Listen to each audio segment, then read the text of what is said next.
l'ouverture de ce 14e marché. Les marchés, comme le marché de la Polée, comme les choses qui veulent sourire, ça se laisse porter. C'est un moment de partage et on est heureux que la communauté de Saint-Brice, la mairie de Chartres, l'ensemble des vignerons de Loire et les confréries présentes aujourd'hui puissent nous faire passer à tous un moment de bonheur et de partage. Vive le 14e marché, vive la 35e Polée. Bonne journée à tous.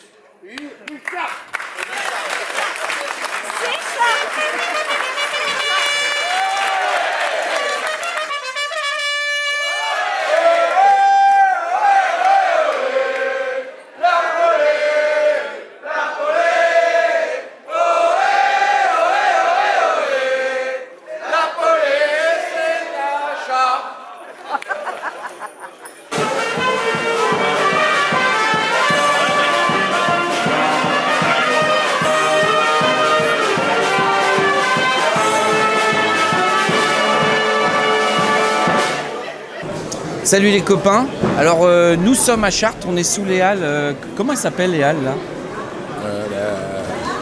La place C'est les Halles de Chartres, couvert. le marché couvert de Chartres, donc la cathédrale est juste à côté. Place Billard. Place Billard, voilà, le marché de la Place Billard. Donc je suis avec Georges Jallerat, Oui, mon cher c'est ami. vous monsieur Georges Oui, Jallerat tout à fait. Du Grand Monarque, Exactement. voilà. Vous avez tenu le Grand Monarque pendant quelques années? Ça fait 50 ans. 50 ans. Bravo. Vous faites pas votre âge. Donc vous avez commencé à 12 ans au Grand Monarque Non, j'ai commencé à 25 ans et Bertrand est arrivé, notre fils, il y a 18 ans.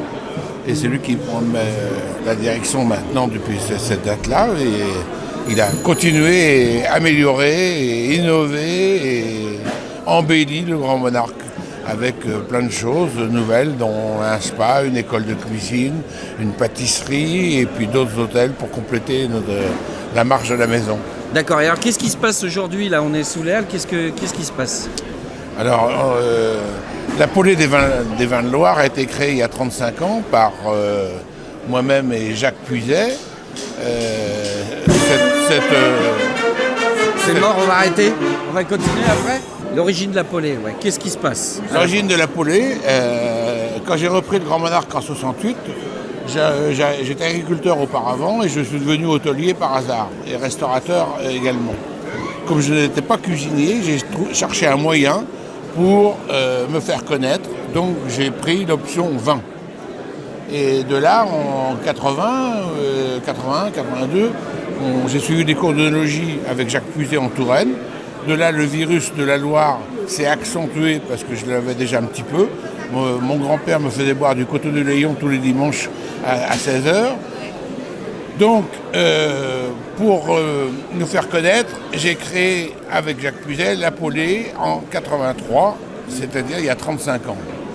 Le but, c'était de faire venir des jeunes vignerons à Chartres pour présenter leur vin à la presse, à la télé, aux restaurateurs dignes de ce nom dans toute la région Loire.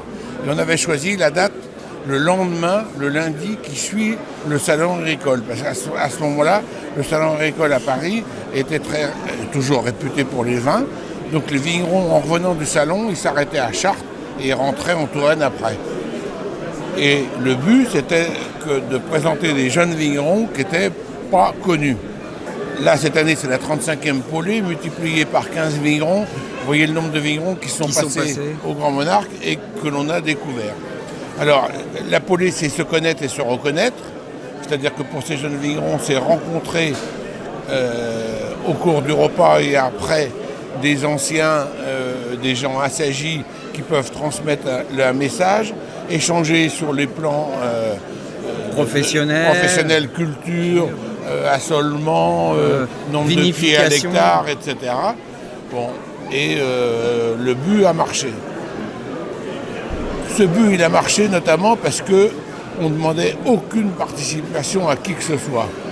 C'était le Grand Monarque qui participait entièrement tout seul, qui invitait, et on était donc libre de faire ce qu'on voulait. Je pense que ça a été une des grandes parts de la réussite, Parce que ces vignerons-là, les jeunes, là, ils n'avaient pas des moyens comme aujourd'hui. La vie a changé en 35 ans, la communication, etc. Maintenant, on se connaît tous par le net. Il y a 35 ans, c'était pas évident. Voilà, c'est ça. Donc, tu étais à Bourgueil ou à Sancerre, tu venais à la Polée, tu étais reconnu par les autres et toi, tu apprenais. Voilà. Donc, l'échange, en fait. Exactement. Donc, et puis, de là, ça a donc fait connaître le Grand Monarque et notre cave, qui est assez réputée, je pense, puisqu'on dit que c'est une des plus belles caves de vin de Loire de France, et je dis bien à des prix raisonnables. Tout à fait. Beaucoup plus raisonnables que certaines brasseries parisiennes ou autres qui exagèrent sur les prix. Je cite toujours l'exemple, c'est qu'une table de 4, quand ils ont fini la première bouteille et qu'ils se regardent tous en chien de faïence pour savoir qui va payer la deuxième, c'est qu'il y a un problème. Alors, si le prix est raisonnable, ils n'hésitent pas à en prendre 2 et voire 3.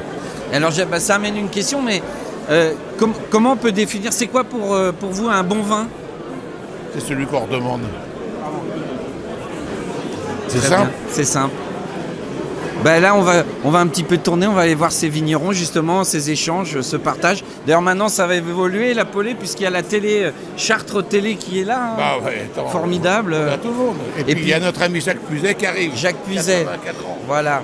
Qui est le fondateur de l'Institut du goût, hein, c'est ça. Voilà. Voilà. Il vient d'être nommé Grand Prix Rabelais par l'Académie à Paris. Voilà, un grand personnage. Je te remercie. Ah ben, venez, rapprochez-vous. Alors. Bonjour Monsieur Puzet. Bonjour jeune homme. Un grand ami. Vous allez bien? Très bien, puisque Et un vous des êtes plus là, grands je suis formateurs. Alors on a la musique et on va reprendre après quand la musique s'arrête. Merci et bonne journée. là. D'accord, comme vous voulez. Ils ont fini. Donc, atténué, oui. bonjour Monsieur Puzet. Bonjour cher ami. Je ne vous souhaite pas la bienvenue à la Polée puisque vous êtes chez vous ici. Merci, c'est un peu vrai. C'est vous qui, avec Georges. Oui. Georges qui nous disait que vous étiez un des instigateurs de la première Polée il y a 31 ans, 35 ans? Il y a un certain nombre d'années. Un certain nombre d'années. Mais plus de 30 ans, oui. Plus de 30 ans. Oui. Et vous êtes aussi le fondateur de l'Institut du goût? L'Institut français du goût, oui, exactement, pour préparer des enfants ensuite, quand ils seront adultes, à goûter avant d'avaler. Excellent. Ah bah oui, parce que le problème est là, c'est qu'on avale et on a oublié de goûter. Donc on perd le goût des choses. C'est ça. Bah, Et donc la journée du goût dans les écoles? ça c'est autre chose. C'est autre chose. C'est autre chose. C'est autre C'était chose. plus pour les métiers de bouche. D'accord. Mais ce n'était pas pour apprendre à goûter réellement. D'accord. Et alors, pour vous, c'est quoi la Polée aujourd'hui? Ah, la Polée, c'est la fête de ces hommes de la terre, des ouvriers de la terre, de ces vignerons qui ont œuvré toute l'année et qui viennent présenter leur enfant, c'est-à-dire le fruit de leur travail, à ceux qui vont le connaître, hein, le reconnaître et ensuite l'apprécier. Parce que le vin n'existe que s'il est consommé. S'il reste dans une vitrine, il n'existe pas. Il s'ennuie, il meurt. Vous n'êtes pas un adepte des caves où on garde les vins longtemps? Ah si. Ça Si. c'est autre chose. D'accord. Le vin qu'il s'ajeune ou assagit, il faut que tout de même ça passe sur un palais, dans un cerveau, et ensuite qu'on le fasse revivre par des mots. D'accord. C'est simple. Mais s'il reste là sans avoir ce passage au travers de l'homme goûteur, eh bien, il n'existe pas. Très bien. Donc ces Polées, c'est cela, c'est permettre à chacun de se dire mais je suis assez grand pour goûter et rencontrer le vin qui me plaît. D'accord. Voilà. Ben, je vous remercie. Je vous en prie. Et puis bonne Polée. On se voit encore peut-être ce soir. Vous êtes là au repas ce soir? Oui, mais on trinquera. On trinquera ensemble. À ce soir.